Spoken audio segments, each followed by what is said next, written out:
May 22nd, 2019. This is Roland Martin Unfiltered. President of the United States, y'all. Oh, my goodness. He has a temper tantrum.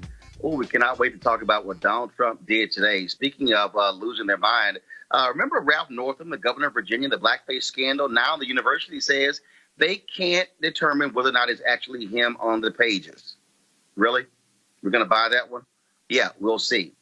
Also, we'll give you the latest update in the Eric Garner case. The New York police officers, you ought to hear what they got to say now when it comes to his death. Frankly, making up more stuff. Also, an actor on The Shop loses his job, basically his whole career because of sexual harassment. A whole lot we got to break down right here on Roland Martin Unfiltered. It's time to bring the funk. Let's go. He's got it. Whatever the miss, he's on it. Whatever it is, he's got the scoop, the fact, the find. And when it breaks, he's right on time and it's rolling. Best believe he's knowing. Putting it down from sports to news to politics. With entertainment just for kicks, he's rolling. Yeah, it's Uncle Roro, y'all. Yeah, yeah, it's Roland Martin, yeah. Rolling with Roland now. He's funk, he's fresh, he's real, the best, you know he's Roland Martin now.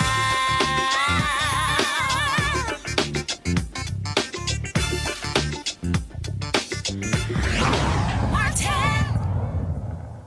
All right, folks. Virginia Governor Ralph Northam continues to have major issues when it comes to the blackface scandal. Today, the university, of course, where he went to school, the law firm released this report that was pretty funny that detailed what happened. Eastern Virginia Medical School released this report saying they cannot conclusively determine that it was actually Ralph Northam on those photos, which is weird because he actually admitted to it and then he came and said, well, he wasn't so sure.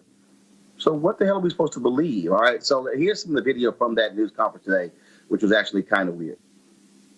Mr. President, quick question. James Boyd, I'm with the NAACP enforcement. We had a conversation in February, you and I. And I said to you then, I said for the community to have some trust in what's going to happen here, that we had to make sure that it was independent of EVMS and of Ralph Northam. And this is not an issue about politics. This is an issue of a governor of a state in America being seen in a KKK movement. And he came out and apologized. Now, after political pressure, we can argue whether or not he now wants to say whether it was a mistake or not. But he came out and he admitted to me and to several other people that was him in that photograph. And it sounds like McGuire Woods is the attorney for Ralph as opposed to investigators to try to get to the bottom of what happened. Going back to the independence, did EVMS pay McGuire Woods to do this investigation? The answer to your question, yes, we did. We did pay McGuire Woods. It was a independent review. I received the report yesterday at noon for the first time. They had full access to whomever they wanted to speak to, wherever their leads led them to, and develop their own independent conclusions. My focus for this investigation was more focused on the academic culture at the time so that we could ensure that we would not repeat the mistakes of the past administratively as part of EVMS. Notwithstanding that, McGuire Woods had full opportunity and authority to be able to investigate whatever they wanted to do, and they proceeded with the investigation of the photograph in more detail. And I have to refer back to them since they conducted that, and I have to assume that it was done in an objective and thorough fashion. Are we supposed to actually believe they could not determine who was in the photo? How they get on the page? Joining us right now is James Boyd, the Portsmouth NAACP. He was the one asking those questions. James, it's still sort of weird. It cannot ascertain who was actually on the photo. How does it get on the page? Come on. It was Ralph Northam. Exactly, Roland. Let me first say this: it's an honor to be on your show and all the work that you've done in civil rights over the years. I'm honored to be a part of the show. Let me say what happened today was a PR campaign orchestrated by Ralph Northam, EVMS, and McGuire Woods to try to reconstruct Ralph Northam's image so that he can justify remaining being governor of Virginia. That's what happened here today. This was not an investigation. This was an orchestrated hit by those who wield power in Virginia to try to save Ralph Northam from his image problem. That's exactly what happened here today. And again, he admitted to the nation, Roland, that he was in those photos. He admitted it. He came out. He called, as I said earlier today, he called civil rights leaders around the state and said that that was him and that he had an issue with judgment. But now all of a sudden he wants to come out and say it wasn't him. And McGuire Woods, in essence, tried to pardon him so that he can continue to serve as governor. Every Virginian, every person around this country that's concerned about civil rights and equality and racial sensitivity should be appalled by that press conference today. And that's actually, I think, what jumps out. On one hand, he says, it was me. And now, oh, it wasn't me. And we really don't know how it got on the page. And then we also know that the last couple of presidents of the school were donors to his campaign. Exactly. And then not only that, we know, and we said this in a statement, the Portsmouth NAACP, that we were concerned about McGuire Woods doing the investigation anyway. Robert Cullen, who was the investigator for the case, has ties to Senator Allen, who had the Macaca statement. And we made that clear to EVMS. And also, McGuire Woods is the attorney for Dominion Energy that has direct connection with Ralph Northam. And we cannot separate the connection that EVMS has, because here's the issue, Roland. Ralph Northam's downfall is EVMS's downfall. They know that, and so they tried to orchestrate this thing to try again and try to save him and to try to save EVMS. That's what happened here today in that press conference. So but what's that, next? No doubt, was him. He admitted, and I guess you have to be the governor of Virginia, Roland, to be able to admit that you were guilty, and then you get to take it back. I wish that some black folks in this country had that ability in the criminal justice system, but I guess you got to be a governor of Virginia and put out racist photos in order to have that kind of privilege in America. So again, what's next for you? What's next for Ralph Northam? I think, again, based on what our CEO has said, the NAACP, we believe that Ralph Northam should resign. If he's truly apologetic and wants to heal Virginia, he would move out of the way to allow the government and allow the state to heal. Another part of this orchestrated plan, Roland, was not only did Ralph Northam is trying to do this apology tour, and again, I would say, if you didn't do anything, why are you on an apology tour? But now that they're continuing trying to attack the black lieutenant governor of Virginia, Justin Fairfax, to give people some pause in terms of calling for his removal. But in terms of the NAACP, we maintain our calls for his removal. And also, we think now that there needs to be a true independent investigation into EVMS and the image around Ralph Northam. So we're going to continue to push for that investigation to happen. All right, James Boyd, I appreciate it, man. Thanks a lot. Absolutely. Thank you, sir. All right, I want to bring my panel. A. Scott Bolden, of course. He is the former chair, National Bar Association Political Action Committee. Michael Brown, former vice chair, DNC Finance Committee. Dr. Niambe Carter, Howard University, Department of Political Science. All right, I'm going to start with you, Niambe. Mm-hmm.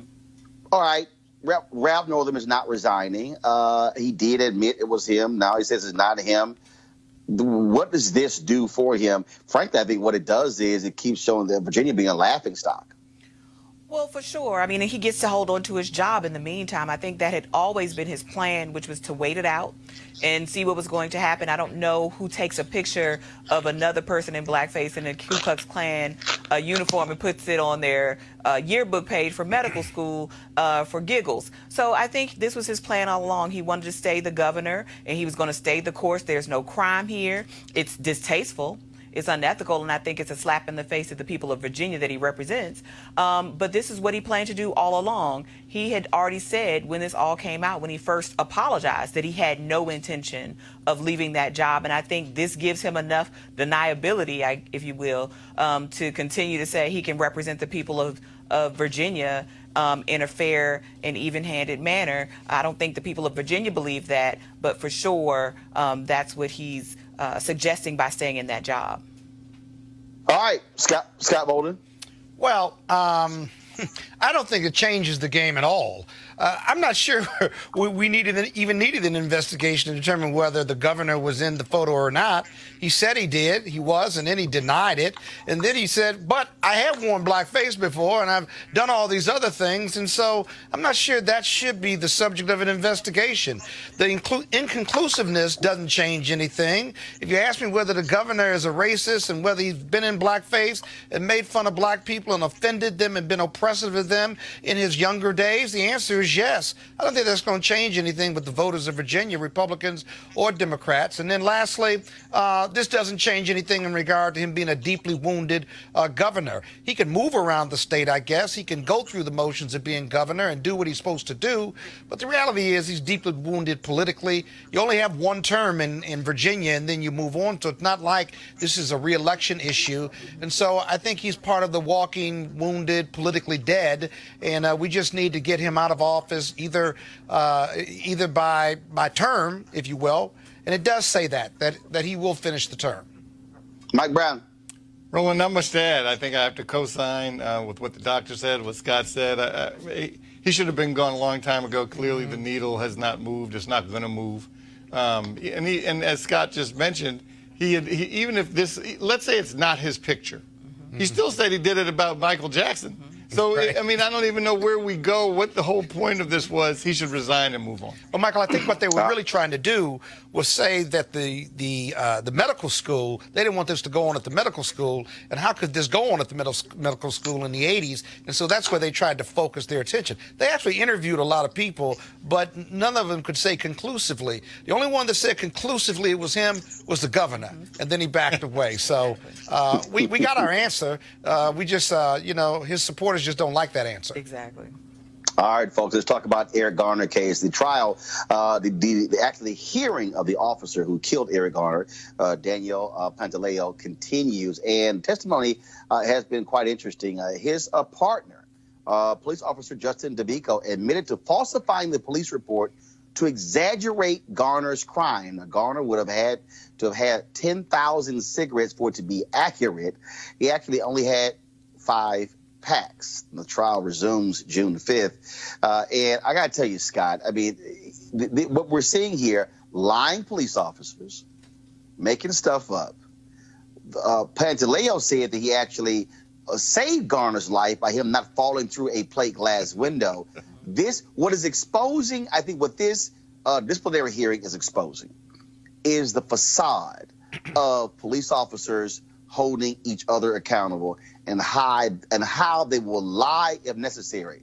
How in the hell can you say 10,000 packs is close, 10,000 cigarettes is close to 5 packs? Well, it certainly is a lie, but I got to tell you, I'm not surprised at it at all. It goes on every day in the criminal justice system. I spent 5 years in New York as a state prosecutor, and at intake, if you will, where the police come in and tell you the story. If the attorney, if the prosecutors, the assistant U.S. attorney or the assistant district attorney isn't testing that story and using logic, 9 times out of 10, the prosecuting attorney or the ADA, if you will, signs off on it and just moves it forward. And so the value of having really strong prosecutors, people of color who are prosecutors, is that they test those stories for credibility. And if you're really good, being a prosecutor is about justice, not about prosecutions and getting convictions. And you just don't have that in this particular case.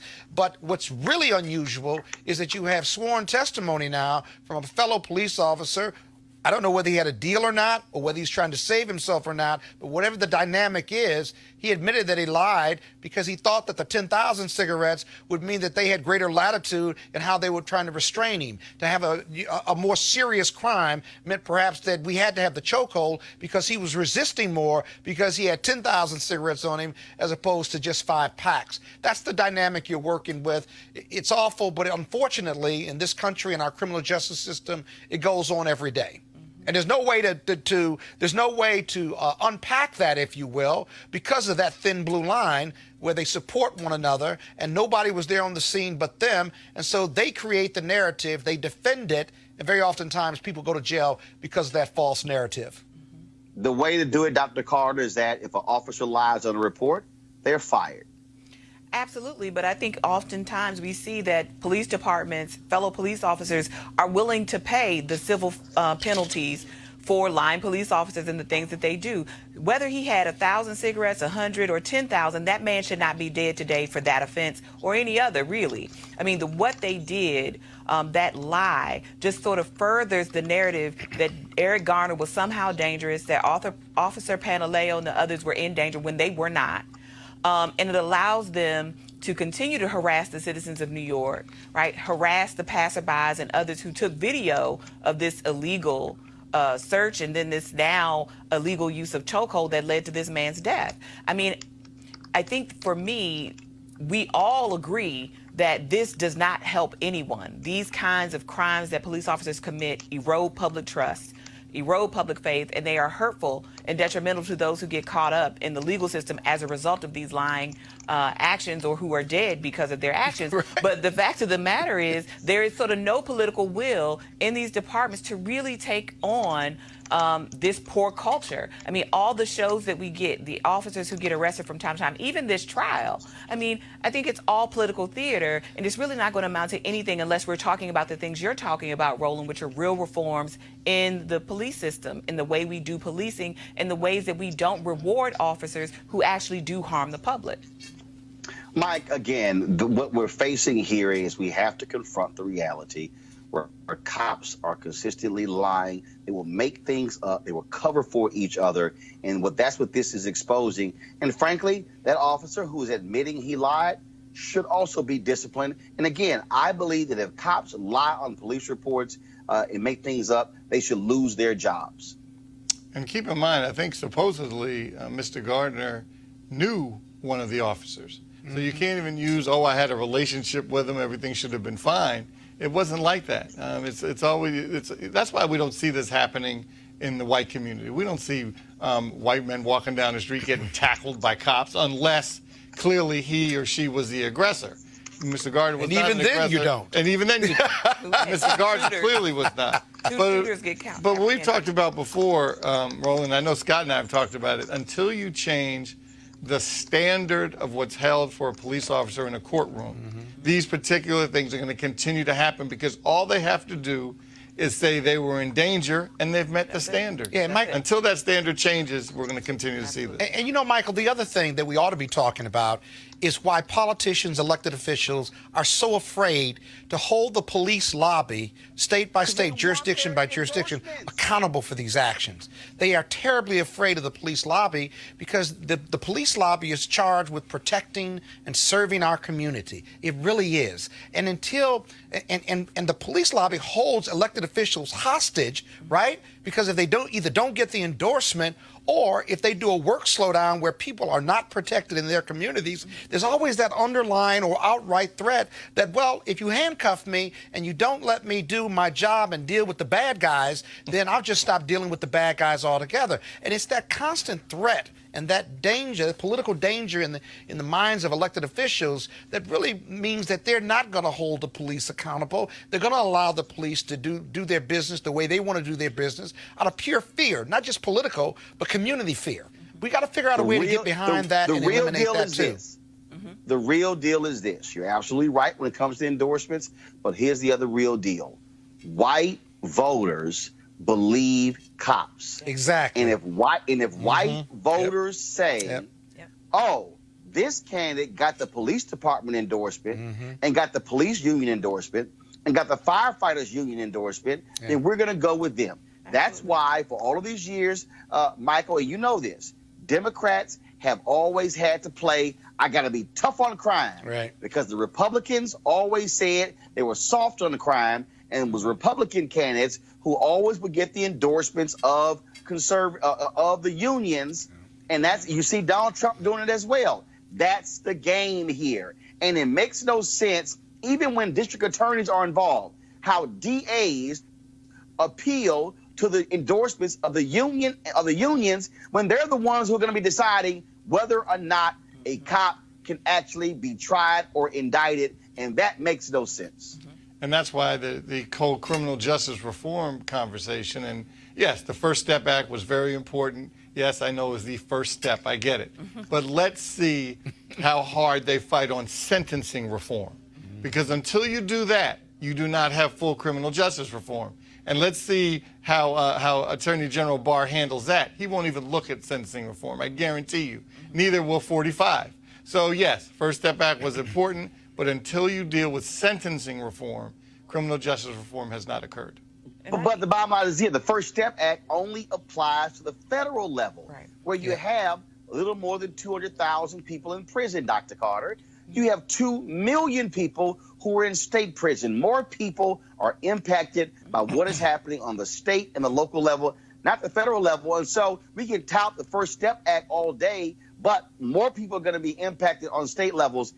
And the issue we have here is whether or not you have district attorneys who have the credibility in order to go after these cops and hold them accountable for lying. The Staten Island district attorney refused to indict Pantaleo. In fact, he operated more like a defense attorney as opposed to the person who was seeking justice. Dr. Carter, last comment on the story. Yeah, I mean, I think we have to really be clear that crime goes both ways, right? We saw this in Philadelphia. We've seen it in Staten Island. We've seen it in this city.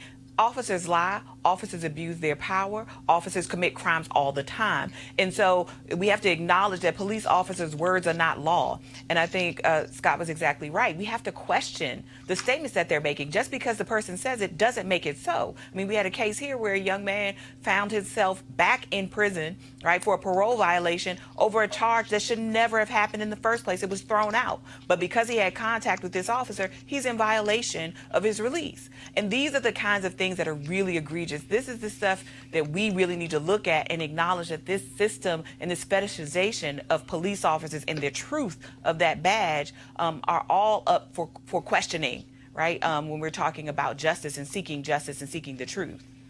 All right, folks, let's go to our next story. So I would dare say if the child of one of you watching acted a fool in public, you would probably spank their ass for throwing a temper tantrum. If y'all want to see what a 72-year-old man looks like throwing a temper tantrum, this was Donald Trump today, who was just upset. He was supposed to have an infrastructure meeting with Senator Chuck Schumer and Speaker Nancy Pelosi. He walked in, wouldn't even sit down. He was so mad at them. He said, "How dare you keep investigating me?" And then the little brat went out to the Rose Garden and did this. Good morning. Okay, thank you. So I came here to do a meeting on infrastructure with Democrats, not really thinking they wanted to do infrastructure or anything else other than investigate. And I just saw that Nancy Pelosi, just before our meeting, made a statement that we believe that the President of the United States is engaged in a cover-up. Well, it turns out I'm the most, and I think most of you would agree to this, I'm the most transparent president probably in the history of this country. We have given on a witch hunt, on a hoax. The whole thing with Russia was a hoax as it relates to the Trump administration and myself. It was a total horrible thing that happened to our country. It hurt us in so many ways. Despite that, we're setting records with the economy, with jobs, with the most people employed today that we've ever had in the history of our country. We have the best unemployment numbers that we've had in the history of our country. In some cases, 51 years, but generally in the history of our country. Companies are moving back in. Things are going well. And I said, let's have the meeting on infrastructure. We'll get that done easily. That's one of the easy ones. And instead of walking in happily into a meeting, I walk in to look at people that had just said that I was doing a cover-up. I don't do cover-ups. You people know that probably better than anybody.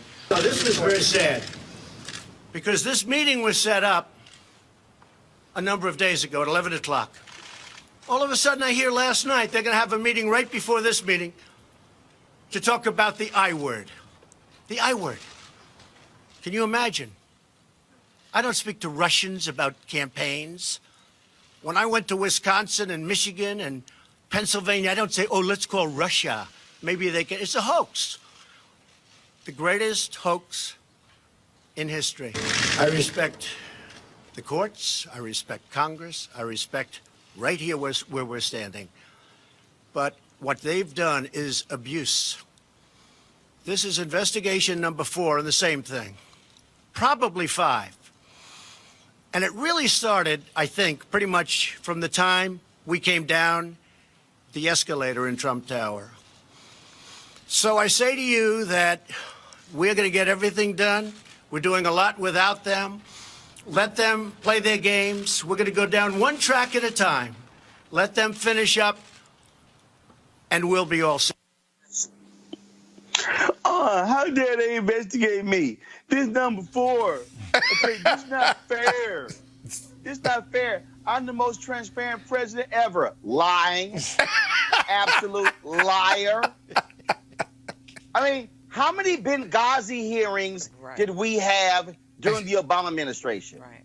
How many did we have? But literally, Several. Michael, he's standing there whining like a child. Hey, my God, you're investigating me. This is not fair. This is not right. And so, and guess what? If you don't investigate me, we're not going to. You got to pick one thing. Either investigate me or we going to work together. Either one. And how dare you talk about me before you come to the meeting? When this is a man who trashes people on Twitter all day.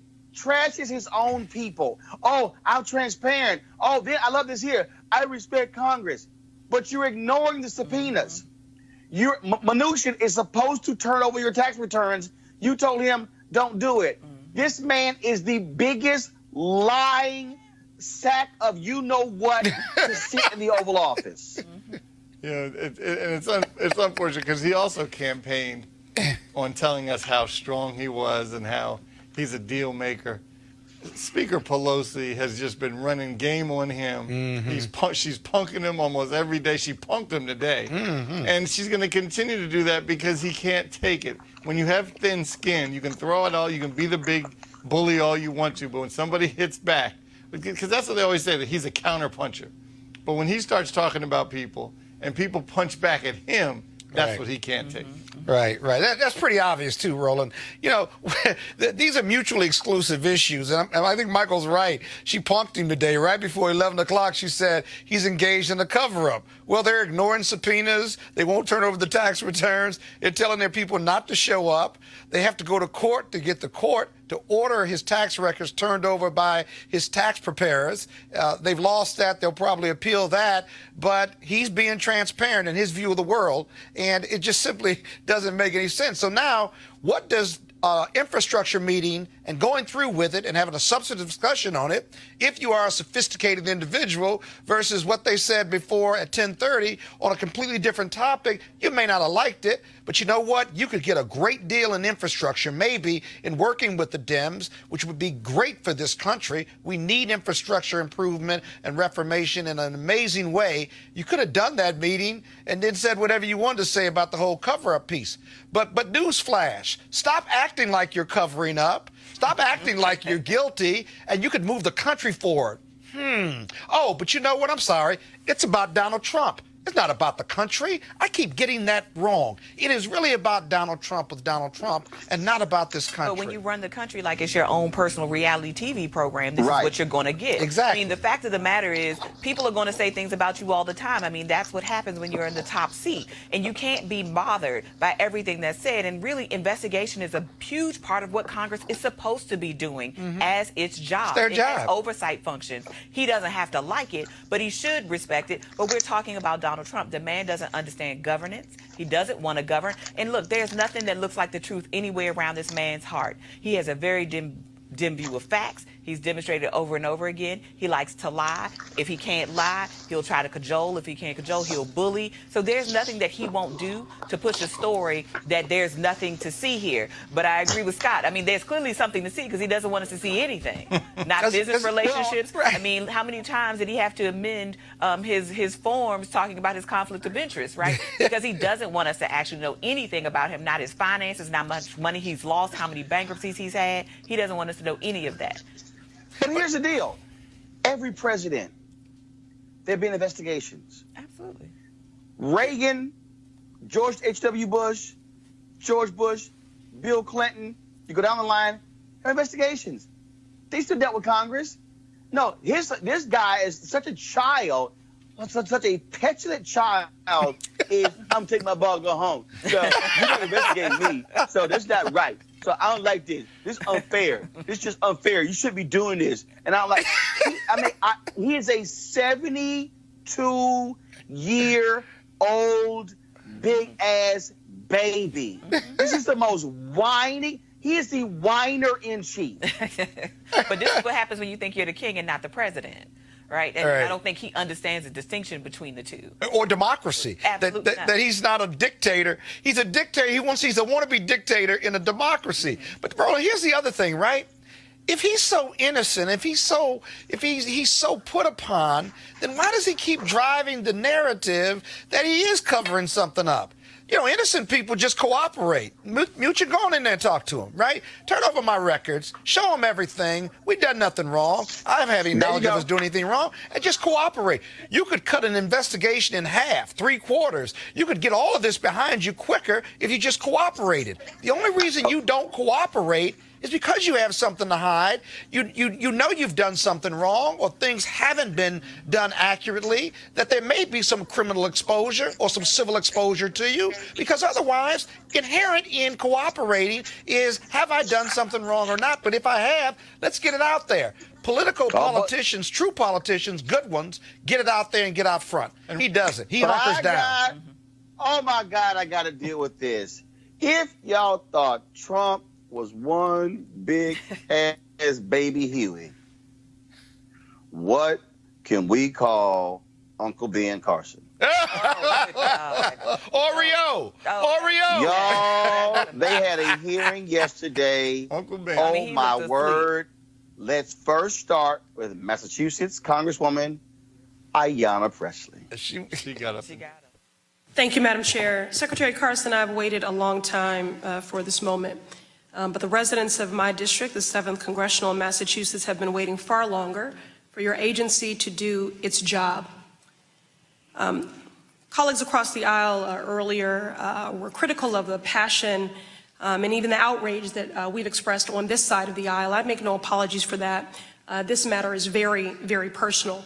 Let me be clear. Housing is a fundamental human right, and the displacement of families should be regarded as the public health crisis that it is. Mr. Secretary, your pioneering work in pediatric neurology is historic, and it is something to be commended. And so it pains me that your gifted hands and mind are doing the bidding and carrying the water of what I believe to be one of the most morally bankrupt presidents in our nation's history, increasing writs, evicting families. You mentioned that the operating room was a safe haven away from all the troubles of the world. Safe haven. That's exactly what a home should be, and what every single person, and in particular our children, deserve. Today, you are not here as a doctor or even as our Surgeon General, which I think might be better suited for your talents, but as the official tasked with leading the agency overseeing our nation's crumbling housing stock. And for that, I do believe you are unqualified.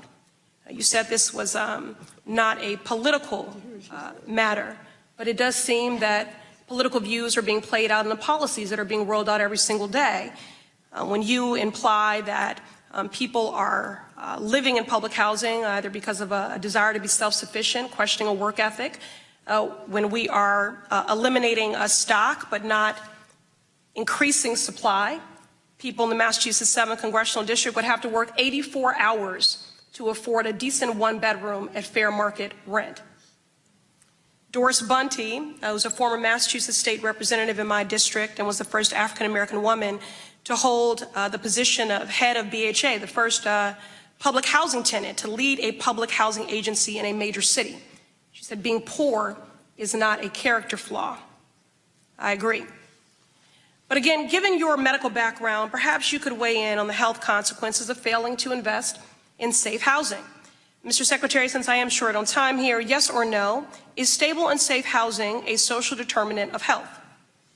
Sounds like you have not been here and heard most of my testimony. Please just answer the question, reclaiming my time. Yes or no, is stable and safe housing a social determinant of health?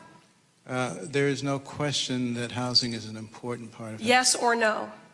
No question that it's a part of health.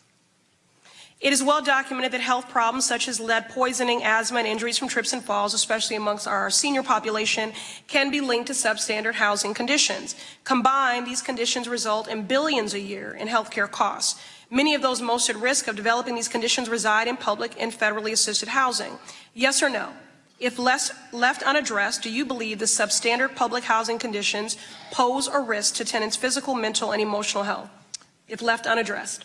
Yes or no? Can you ask me some questions yourself? You don't get to dictate what my line of questioning is, reclaiming my time. You're a very smart man, so you understand the question. Please answer it. Yes or no, if left unaddressed, which I believe they are unaddressed because this budget does not reflect the need, do you believe the substandard public housing conditions pose a risk to tenants' physical, mental, and emotional health? You already know the answer to that. Yes or no? You know the answer. Yes or no? I know the answer. Do you know the answer? Yes or no? Reclaiming my time. You don't get to do that. The time belongs to the gentle lady. The evidence is clear that if we do not invest the necessary funds today, we will pay the price in people's health tomorrow. And what is this administration's response? Cuts. Cuts to crucial funding like the Public Housing Operating Fund and the Family Self-Sufficiency Program, Section 202 housing for elderly and Section 811, housing for persons with disabilities, and even the complete elimination of the Public Housing Capital Fund. These policies are devoid of empathy and humanity, and you've been talking in the abstract, but I want to get specific. There's a Miss Northcross, a mother and a grandmother living in Brighton in my district. She's raised her children and now cares for her grandchildren in property with thick mold on the walls. Her son was recently hospitalized, look at the pictures here, because of bone tumors in his arm and leg. He needs surgery to save and improve his quality of life, but he won't get it because the family must have a sanitary, stable housing condition first. Their actual home literally poses a risk of post-op injury and infection. Her question to you is, what do they become? When you raise children in these conditions, what can they become? So yes or no? Do Ms. Norcross and her family deserve to live in these conditions because they are poor? If you've listened to any... Yes or no, do they deserve to live in these conditions because they are poor? You know very well... Would you let your grandmother live in public housing? You know very well... Would you let your grandmother live in public housing, yes or no? You know very well... Under your watch and at your helm, would you allow your grandmother to live in public housing under these conditions? It would be very nice if you would stop... You stated the gentleman from Florida, Mr. Lawson, is recognized for 5 minutes.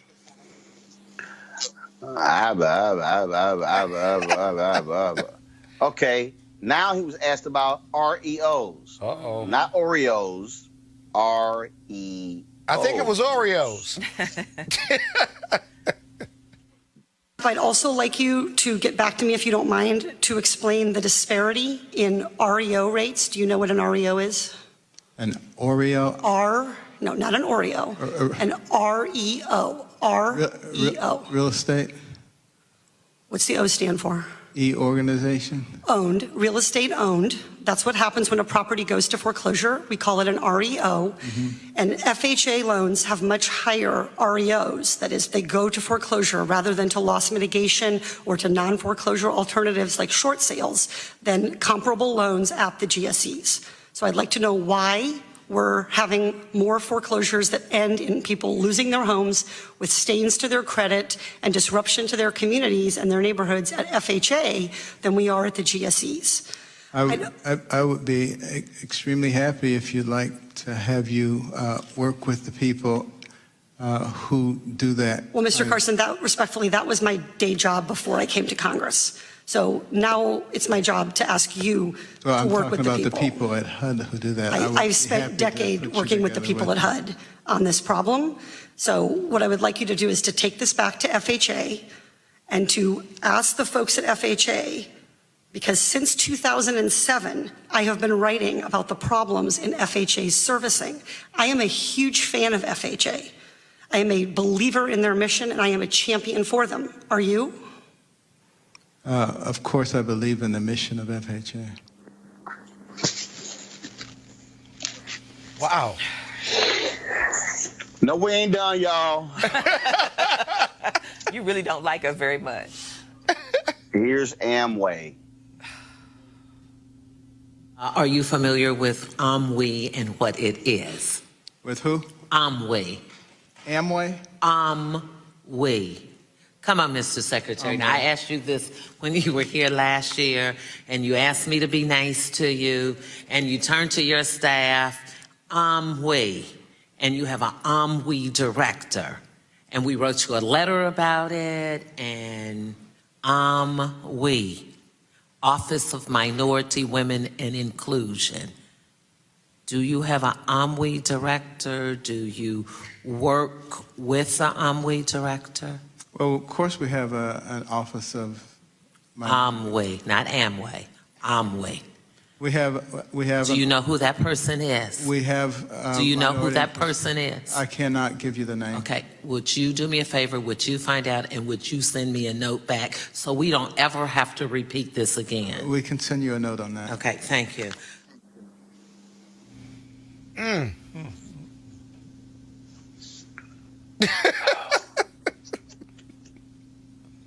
Come on, Roland. If y'all need any further example of how you can be an extremely smart person in one line of work and be utterly clueless and grossly ineffective in another line of work, we just showed you 3 examples, Dr. Carter. Yes, and honestly, I think he should be ashamed. He doesn't even know his own agency. But it's been clear from the beginning that he was ill-equipped. He should have been Surgeon General, as Ayanna Presley says. I mean, the representative was absolutely right. But more importantly, the disrespect that he displayed in this sort of flippancy. I mean, they're talking about people's lives here. I mean, the housing conditions that people are living in, these are on his watch. And he's just sitting here, you know, kind of, I don't know what he thought he was doing. I don't know if he thought he was being clever, but you're also talking about a man who seemed to spend more time refurbishing his office. You know, he had a $30,000 table and a $9,000 dishwasher and some new blinds, but he hasn't figured out who is actually working in his agencies, right? And the other agencies under HUD. So, I mean, I don't know what we expected from Ben Carson. I don't know what's happened to Ben Carson over time. I suspect Ben Carson has adopted the ethos of the administration, which is to be as rude, be as unhelpful, be as unqualified and disinterested in your job, and you'll be successful. Michael, not only that, this is a photo that Ben Carson literally tried to make light of the Oreo. He posted this on social media. Oh, REO. Thanks, Representative Katie Porter. Enjoying a few hearing snacks. Sending some your way. You know, it's interesting. I mean, clearly, his reputation is all jacked up now. But more importantly, it's like everyone that gets involved in this administration that had any semblance of a reputation, it's getting messed up to defend this guy. Because I don't understand. You could get the same exact judges if Pence were president. You could get the same kind of policies if Pence were president. Why do you want him in office unless you think like he thinks about people of color, about women, about the disabled? So I don't want to hear the religious right talking about, oh, it's because of the judges. Please, Pence would put in the exact same judges as this guy unless you think like he thinks. Yeah, but you know, Michael and Roland, he sounded like something was wrong with him.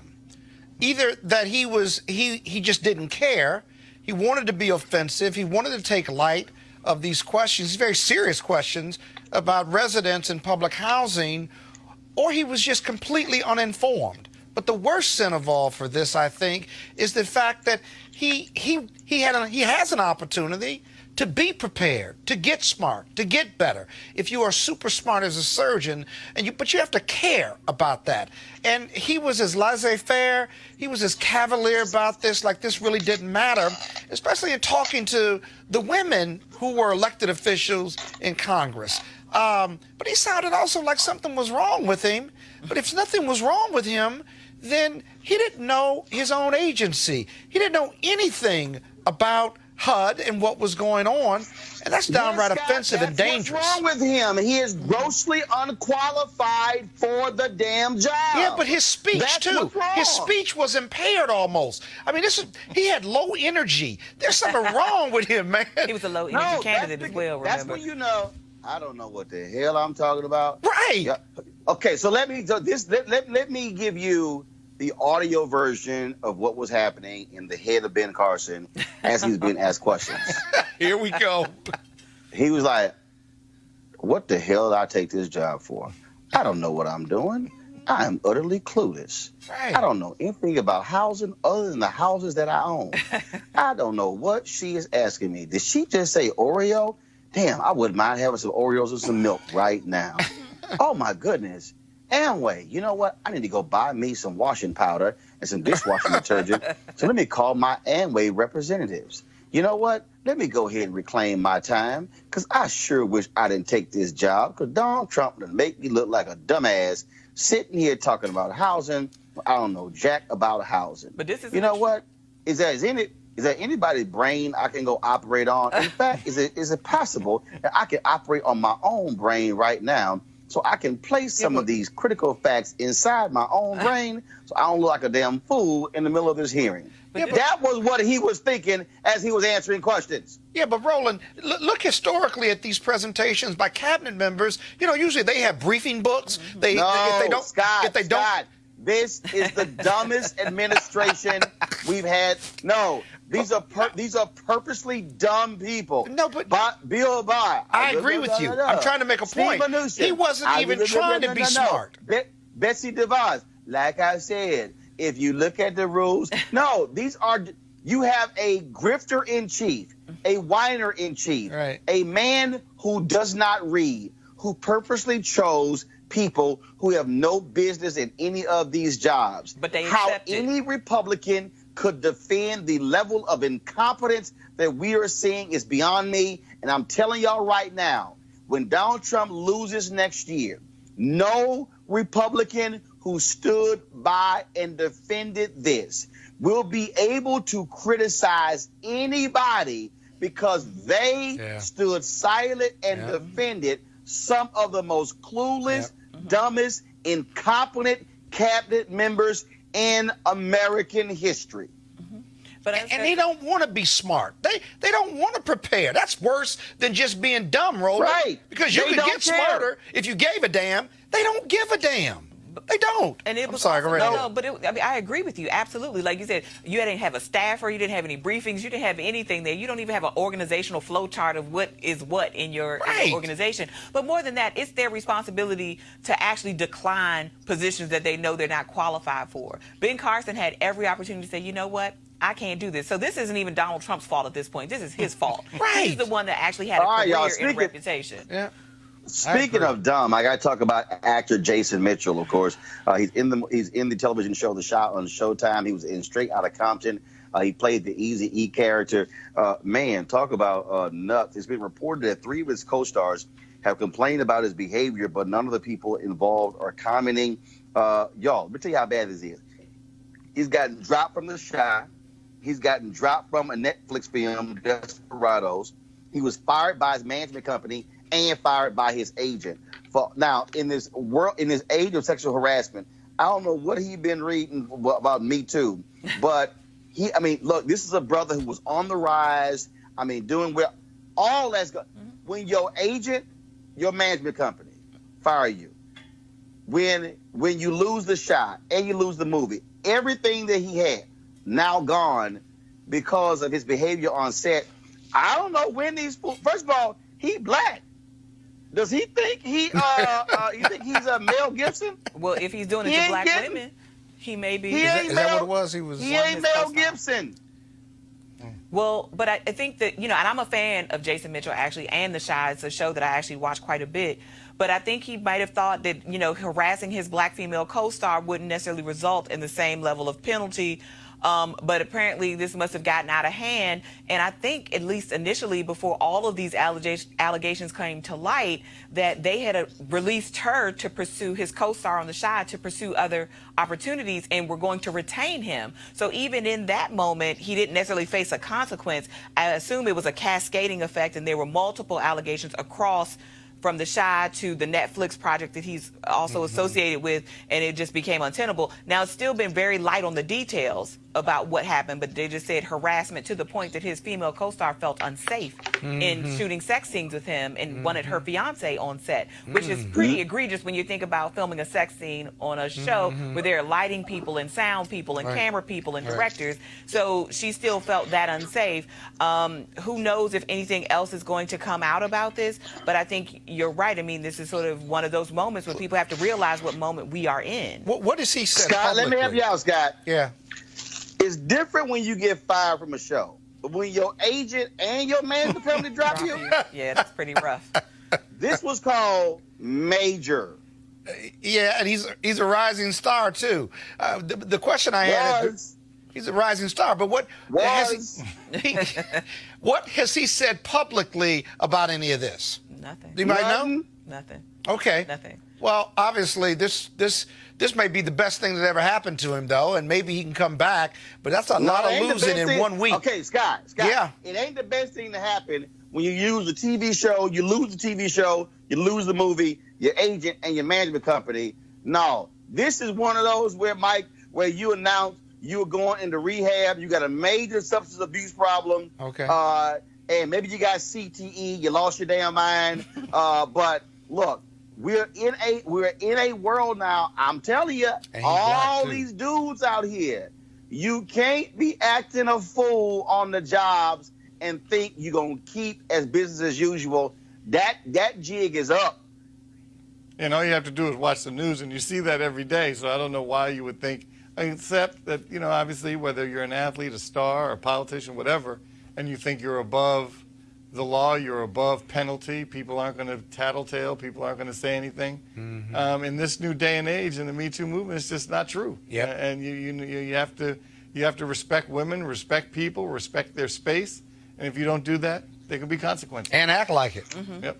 All right, folks, I got to do the story here. Another black woman has gone missing, folks. Camila Russell is the mother of two, was last seen on May 15th. Folks, she has black and purple braids and was wearing gray leggings, a striped shirt, and sneakers. She was driving a black Audi with tag numbers HBWJB0. A black Audi, HBWJB0. If you have any information, please call the Miami Gardens Police Department. The number is 305-474-474. 805-474-6473. And this is important to us because the bottom line is, white woman come up missing. It's going to be on CNN, MSNBC, Fox News, all the networks. And so we make it our point to ensure that when black women come up missing, they don't get the same level of coverage from mainstream media. That's why Roland Martin Unfiltered matters. All right, folks, I want to thank Michael, Scott, and Dr. Carter for being on today's show. I certainly appreciate it. Thank you so very much. Thank you. Also want to thank all the folks who checked us out the last couple of days after the Anthony Anderson Golf Tournament. Hope you enjoyed Monday's show as well. And so thank you so very much, folks. Tomorrow, I got a critical topic I'm going to talk about. And I'm gonna have an honest conversation. Like, we're going to deal with the family this time. We need to talk about this reality of college tuition. But I'm going to talk about it from the perspective of we need to stop telling our kids you can go to any school you want to go to. No, you can go to the school I'm afford to send you to. So we're going to have a real conversation tomorrow about picking the right schools, picking the right majors to ensure that we are not drowning ourselves in debt for most of adulthood. It's a conversation that's critically important that we're going to have tomorrow. And so I'm looking forward to that dialogue. All right, folks, be sure to support Roland Martin Unfiltered by joining our Bring the Funk fan club. You can go to RolandMartinUnfiltered.com. You can use Cash App, Square, or even PayPal. We certainly hope you support us in what we do, and that is bringing you the kind of information and conversation you're not going to get anywhere else on a daily basis. All right, folks, I got to go. I'll see you guys tomorrow. Holla!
was recently in Atlanta for our School Choice is the Black Choice Town Hall event. There was an elementary school in Atlanta, folks. This is a black elementary school. 5% of the school students were reading on grade level. I'm gonna repeat that. In Atlanta, 5% of the children were reading on grade level. So you then have to ask the question, what's gonna happen when they're in middle school? What's gonna happen when they are in high school? Will they ever be able to catch up? Will they be consigned for the entire life of being behind?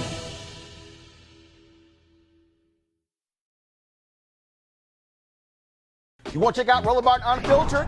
YouTube.com/Roland S. Martin. And subscribe to our YouTube channel. There's only one daily digital show out here that keeps it black and keep it real. It's Roland Martin Unfiltered. See that name right there? Roland Martin Unfiltered. Like, share, and subscribe to our YouTube channel. That's YouTube.com/Roland S. Martin. And don't forget to turn on your notifications so when we go live, you'll know it. Hey fam, want to check out Roland Martin Unfiltered, the blackest show on all of digital, cable, and broadcast. Check out our audio podcast. There's only one daily digital show out here that keeps it black and keep it real. It's Roland Martin Unfiltered. Press play. You want to support Roland Martin Unfiltered? Be sure to join our Bring the Funk fan club. Every dollar that you give to us supports our daily digital show. There's only one daily digital show out here that keeps it black and keep it real. It's Roland Martin Unfiltered. Support the Roland Martin Unfiltered daily digital show by going to RolandMartinUnfiltered.com. Our goal is to get 20,000 of our fans contributing $50 each for the whole year. You can make this possible. RolandMartinUnfiltered.com.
where school choice is the Black Choice Town Hall event.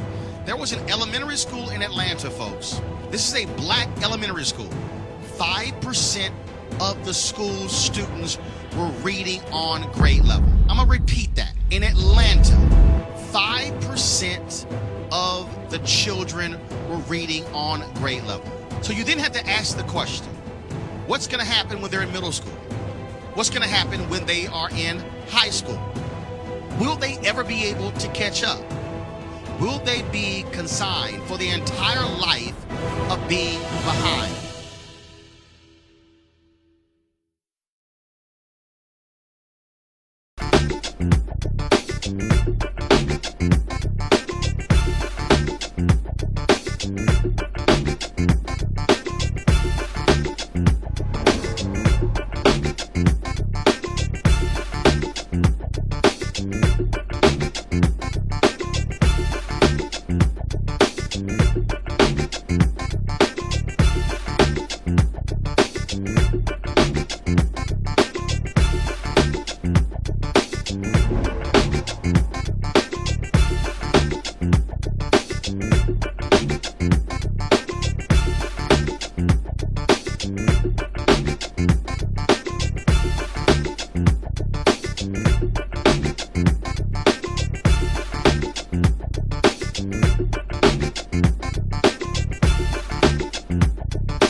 You want to check out Roland Martin Unfiltered?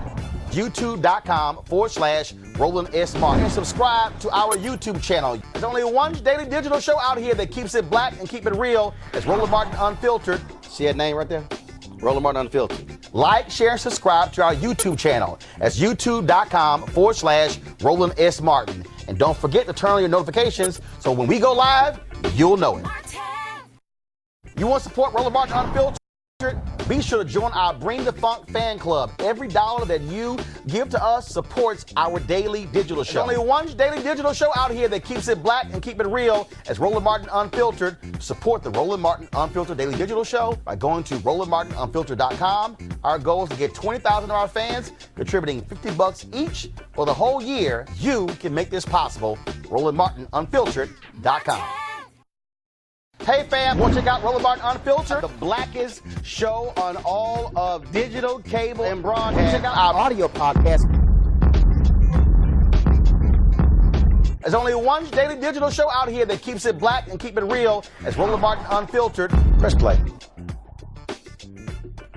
Martin.